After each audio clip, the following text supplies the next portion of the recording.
ഉല്ലാസ് ബാബു, സംഭവിക്കുന്നത് ഇങ്ങനെയൊക്കെ ആണെങ്കിൽ പോലീസ് എങ്ങനെ നന്നാവും? പ്രതീക്ഷയുണ്ടോ താങ്കൾക്ക്?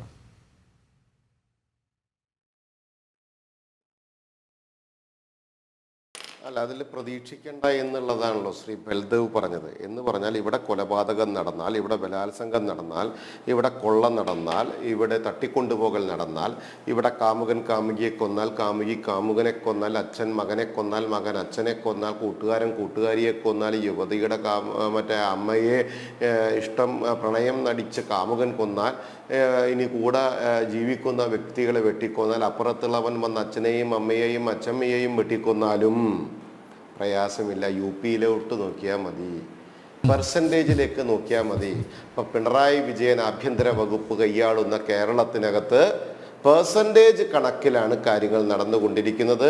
അപ്പോൾ പിണറായി വിജയൻ സ്വയം പറയുന്നു, എൻ്റെ പെർസെൻറ്റേജ് തികഞ്ഞിട്ടില്ല എന്നുള്ളതാണ് ബൽദേവിൻ്റെ വാക്കുകളിൽ നിന്ന് നമ്മൾ മനസ്സിലാക്കേണ്ടത്. എന്ന് പറഞ്ഞാൽ ഇനിയും പെർസെൻറ്റേജുകളിലേക്ക് പോയാലും കണക്കുകളിൽ സേഫായാൽ മതി എന്നാണ് പറയുന്നത്. അപ്പം കേരളം നമ്പർ 1 എന്ന് പറയപ്പെടുന്ന ഇവരെ സംബന്ധിച്ചിടത്തോളം ഈ വക തട്ടിപ്പും മുട്ടായ്മയും പറഞ്ഞ് നടക്കുക എന്നല്ലാതെ എൻ്റെ പൊന്നു സാറേ, വൈകുന്നേരം കിടന്നുറങ്ങിയ തല്ലി കൊല്ലില്ല, വെട്ടി കൊല്ലില്ല, ബോംബെറിഞ്ഞ് കൊല്ലില്ല, പുറത്തിറങ്ങിക്കഴിഞ്ഞാൽ ഓടിച്ചിട്ട് കൊല്ലില്ല എന്ന് ഉറപ്പ് തരാൻ പ്രാപ്തിയുള്ള നാട്ടിലുള്ള ഒരുത്തൻ ആഭ്യന്തര വകുപ്പ് കേരളത്തിൽ കൈയാളുമോ ഇല്ലയോ എന്നതാണ് നമ്മുടെ ചോദ്യം.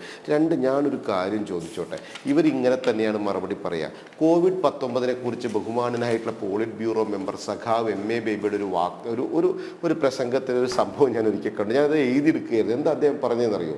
COVID-19 യുദ്ധം തീവ്ര മുതലാളിത്ത സാമ്പത്തിക നയത്തിനെതിരായിട്ടും സാമ്രാജ്യത്വ മുതലാളിത്ത സാമ്പത്തിക നയത്തിനെതിരായിട്ടും ആയിരിക്കണമെന്നും അങ്ങനെയുള്ള കൂട്ടായ്മകളെ വെച്ചുകൊണ്ടായിരിക്കണം അതിനെ ചെറുക്കണമെന്നുമാണ് അദ്ദേഹം ഒരു പ്രസംഗിക്കുന്നത്. എനിക്ക് മനസ്സിലായില്ല ഈ സംഭവം എന്താ സാർ ഉദ്ദേശിച്ചെന്നുള്ളത്.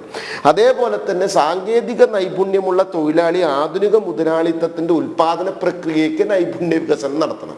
എനിക്കും മനസ്സിലായില്ല ഈ സംഭവം എന്താണെന്നുള്ളത്. അപ്പം ഇതേപോലെ ആർക്കും മനസ്സിലാവാത്ത കുറേ കാര്യങ്ങൾ പറയുക, കണക്കുകൾ പറയുക, പെർസെൻറ്റേജ് ഉദ്ധരിക്കുക, എന്നിട്ട് ഒരു ഉള്ളുപ്പും നാണവും ഇല്ലാതെ അവനവൻ ചെയ്ത പ്രവൃത്തി അങ്ങോട്ട് ഭംഗിയായിട്ട് വിസ്മരിക്കുക. എന്താണ് സർ, നിങ്ങൾ സർവകലാശാലയുമായി ബന്ധപ്പെട്ട് സ്വകാര്യവൽക്കരണത്തിൻ്റെ വിഷയമായിട്ട് നിങ്ങൾ വളരെ കൂളായി പറഞ്ഞല്ലേ? അത് ഒരു നയവ്യത്യാസം ഉണ്ടായി. ചോദിച്ചോട്ടെ, മധുവിനെ നിങ്ങൾക്കറിയാലോ അല്ലേ? KK രാജീവിനെ നിങ്ങൾക്കറിയാലോ അല്ലേ? ഷിബുലാലിനെയും റോഷനെയും നിങ്ങൾക്കറിയാലോ അല്ലേ?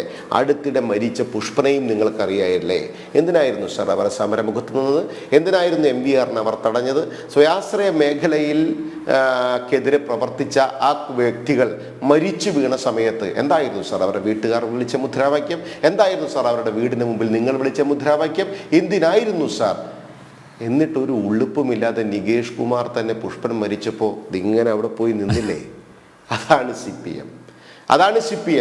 പറഞ്ഞ കാര്യങ്ങൾ മറച്ചു പറയാൻ ഒരു നാണവുമില്ലാത്ത രാഷ്ട്രീയ സംഘടന ഈ ഇന്ത്യ മഹാരാജ്യത്തുണ്ടെങ്കിൽ അതിൻ്റെ പേരാണ് CPIM എന്ന് പറയപ്പെടുന്നത്. അതുകൊണ്ടാണ് ഇന്ത്യ മഹാരാജ്യത്ത് കേരളം എന്ന് പറയപ്പെടുന്ന ഈ തുരുത്തിൽ മാത്രം ഇവർ ഒതുങ്ങിയതും മറ്റോടത്തുനിന്നൊക്കെ പടിയടച്ച് പിണ്ണം വെക്കപ്പെട്ടതും എന്നുള്ളത് ഞങ്ങൾ മനസ്സിലാക്കുക. കുറച്ച് കാര്യം പറഞ്ഞാൽ പെട്ടെന്ന് ഞാൻ നിർത്താം. രണ്ടാമത്തെ കാര്യം, ഇവർ ഇപ്പോൾ പ്രത്യേക നയമായിട്ടുന്നു. ഇതാണ് നമ്മൾ എല്ലാ വിദ്യാഭ്യാസമുള്ള ആളുകളും അതുപോലെ തന്നെ പ്രാപ്തിയുള്ളവരും അതേപോലെ തന്നെ ബുദ്ധിജീവികളും ഒക്കെ പറയപ്പെടുന്നത് ഇടതുപക്ഷ രാഷ്ട്രീയം എന്ന് പറയപ്പെടുന്നത് 30 കൊല്ലം മുൻപേ മരിച്ചൊരു സാധനമാണത്. അതൊരു 30 കൊല്ലം മുമ്പേ മരിച്ചൊരു ജഡം മാത്രമാണ്. കാരണം ഇവരെ സംബന്ധിച്ച് ഒരു പ്രസക്തിയും ഇവരുടെ വാക്കുകൾക്കോ ഇവരുടെ പ്രവർത്തിക്കോ ഇവരുടെ ആശയങ്ങൾക്കോ ഇവരുടെ ചിന്താഗതിക്കോ ഇല്ല. ഇവർ ഈ കേരളത്തെ 30 കൊല്ലം പുറകെ നയിക്കുന്നവരാണ്. ഇന്നത്തെ യാഥാർത്ഥ്യം ഉൾക്കൊള്ളേണ്ട കാര്യം ഇനി 30 കൊല്ലം കഴിഞ്ഞാലാണ് ഇവറ്റങ്ങൾ ഇത് സമ്മതിക്കുക എന്നുള്ളത് നിങ്ങൾ മനസ്സിലാക്കണം. എന്ന് പറഞ്ഞാൽ ഏതൊരു കാര്യത്തിനെയും പുറകോട്ട് വലിക്കുന്നതിൽ ഒന്നാമതും ഏതൊരു ദോഷത്തിനെയും മുന്നോട്ട് കൊണ്ടുവരുന്നതിൽ ഒന്നാമതുമായിട്ടുള്ള പാർട്ടിയാണ് ഇവർ. പിണറായി വിജയനെ കുറിച്ച് നിങ്ങൾ ഒരു കാര്യം മനസ്സിലാക്കേണ്ടത്, അദ്ദേഹം മുഖ്യമന്ത്രിയായി കാലത്തിന് ശേഷം നാളിങ്ങോട്ട് നിങ്ങൾ എടുത്തു നോക്കിയാൽ ഏതെല്ലാം മേഖലകളിലാണ് അദ്ദേഹം പ്രവർത്തിച്ചത്, ഏതെല്ലാം മേഖലയിലാണ് അദ്ദേഹം അഭിപ്രായം പറഞ്ഞിട്ടുള്ളത്, ഏതെല്ലാം മേഖലയിലാണ് അദ്ദേഹത്തിൻ്റെ പ്രാവീണ്യം തെളിയിച്ചിട്ടുള്ളത് എന്ന് നിങ്ങളൊരു സോഷ്യൽ ഓഡിറ്റിന് നിങ്ങൾ തയ്യാറുണ്ടോ? ഈ പൊതുസമൂഹത്തിൽ പിണറായി വിജയൻ എന്ന് പറയപ്പെടുന്ന മുഖ്യമന്ത്രിയുടെ നേതൃത്വത്തിൽ, പിണറായി വിജയൻ എന്ന് പറയപ്പെടുന്ന ആഭ്യന്തരമന്ത്രിയുടെ നേതൃത്വത്തിൽ യുവജനങ്ങൾ, സ്ത്രീ സ്ത്രീകൾ, മധ്യവയസ്കർ, വയസ്സായ ആളുകൾ, അതുപോലെ സമൂഹത്തിന്റെ മറ്റു വിവിധ മേഖലകളിൽ പ്രവർത്തിക്കുന്ന മറ്റു ആളുകൾ, വ്യാപാരികൾ, വ്യവസായികൾ, തൊഴിലാളികൾ, ഓട്ടോ തൊഴിലാളികൾ, ബസ് തൊഴിലാളികൾ, അങ്ങനെ നിരവധി ആളുകളുടെ ഇടയിൽ ഒരു സോഷ്യൽ ഓഡിറ്റിന് പിണറായി വിജയന്റെ ആഭ്യന്തര വകുപ്പിനെ കുറിച്ച് ഒരു സോഷ്യൽ ഓഡിറ്റ് നടത്തി പ്രോഗ്രസ് കാർഡ് ഇറക്കാൻ ഈ ഇടതുപക്ഷത്തിന്റെ രാഷ്ട്രീയ നേതാക്കന്മാർക്ക് ചങ്കൂറ്റമുണ്ടോ എന്ന് ചോദിച്ചാൽ മറുപടി പറയൂ. നിങ്ങൾക്ക് നിങ്ങളുടെ പാർട്ടി ഗ്രാമങ്ങളിൽ നിന്ന് പോലും പിണറായി വിജയന് കൊടുക്കുന്ന മാർക്ക് എന്ന് പറയപ്പെടുന്നത് ദുരന്തത്തിന് എന്താണോ പറയുക അതായിരിക്കും അവർ നിങ്ങൾക്ക് കൊടുക്കുന്ന മാർക്ക്. ഈ കേരള സമൂഹത്തെ, ഈ കേരളത്തിലെ സാധാരണക്കാരന്റെ അവന്റെ ജീവിതാവകാശങ്ങൾക്കെതിരെ പ്രവർത്തിച്ച, അവന് സമാധാനം നഷ്ടപ്പെടുത്തിയ, ഇനിയിപ്പോ ഇന്നൊരു സംഭവം ഉപദേശക സമിതി വന്നിട്ടുണ്ടെന്ന് പറഞ്ഞു, വന്യമൃഗങ്ങളുടെ സ്വഭാവ മാറ്റത്തിനെ കുറിച്ച് പഠിക്കാൻ ഉപദേശക സമിതിയെ വെക്കുന്നു.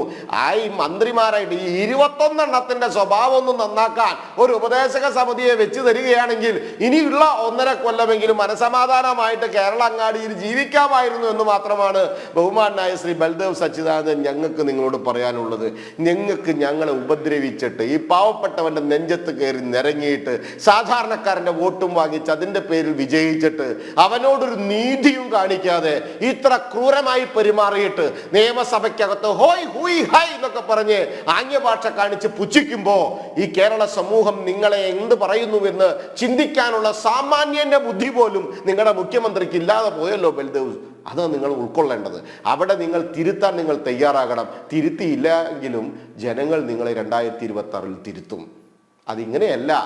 ഒരു സീറ്റ് പോലും കേരളത്തിലില്ലാതെ നിങ്ങൾ ഇവിടെ കിടന്ന് നടക്കേണ്ടി വരും.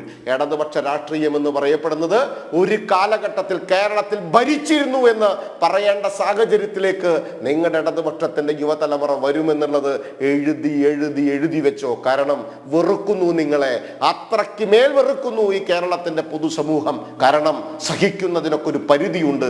ആ പരിധിക്കപ്പുറത്തമായി കേരളത്തിലെ ജനങ്ങൾ സഹിക്കുന്നു നിങ്ങളെ എന്നുള്ളതാണ് അതിൻ്റെ സത്യമായിട്ടുള്ള യാഥാർത്ഥ്യം.